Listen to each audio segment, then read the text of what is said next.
मकान का जो शर्फ होता है वो मकीन की वजह से होता है। अगर मैं अपने घर से निकलता हूँ और मेरा अंदाज ये है कि मैं चलते फिरती चीज़ों को लाते मारता जाता हूँ, जहाँ मेरे हाथ में कुछ आ जाए वो मैं गली में बिखेरता जाता हूँ, तो कोई पूछने वाला आकर पूछेगा ना, यार अच्छी भली साफ़ सुथरी गली थी, इसको गंदा किसने किया है? तो बताया जाएगा इस घर से बंदा निकला था, वो घर हाईलाइट कर दिया जाएगा। अगर मुल्क पाकिस्तान में बसने वाला कोई भी शहरी दुनिया में कहीं भी जाता है, और क्योंकि इंटरनेट की वजह से दुनिया एक ग्लोबल विलेज बन चुकी है और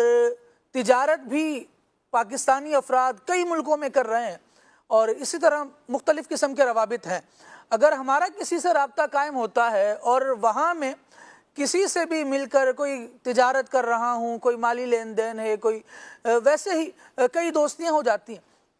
लेकिन अगर ये दोस्तियाँ जायज़ हैं, अच्छी हैं, और फिर उसमें मेरे मजहब इस्लाम का रंग भी झलक रहा है और वो खुसूसी तालीमात जो मुसलमान होने की हैसियत से मेरा इस्लाम मुझे अता फरमाता है, मेरी ज़ात में मौजूद हैं, और फिर वो जब दुनिया वालों तक पहुँचती हैं कि ये पाकिस्तानी मुसलमान बंदा, इसने मेरे साथ मामला किया, इसने मेरे साथ ताल्लुक़ रखा, इसने मेरे साथ तिजारत की, देखो इसमें दो नंबरी नहीं है, देखो उसमें धोखा नहीं है, जैसा बताया था वैसा ही किया है। आप किसी के साथ मोहब्बत के साथ पेश आएंगे तब भी, और अगर आप किसी को दुख देंगे तब भी। अब आप पहली मर्तबा किसी से मिले हैं, पाकिस्तानी हैं आप, और आपने उसको खुदा ना खास्ता धोखा दे दिया या किसी भी तरह से उसको दगाबाजी उसके साथ कर दी, आइंदा वो जिससे भी मिलेगा ना,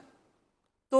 और वो दूसरा बंदा उसे बताएगा, यार एक पाकिस्तानी बंदा है, उससे मैं मिलने जा रहा हूँ या उससे मैं कारोबार उसके साथ करना चाह रहा हूँ,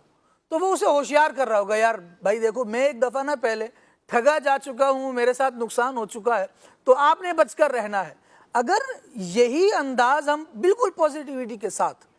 अपनी ज़ात में इस्लाम के हकामात के मुताबिक ले आए और फिर वही चीज़ लोगों तक पहुँचे, तो पता चलेगा कि यहाँ के लोग हमेशा बाफेज़ होते हैं। इनसे दोस्ती लगाई जाए, इनसे मोहब्बत की जाए, इनसे तिजारत की जाए तो फ़ायदा मिलता है।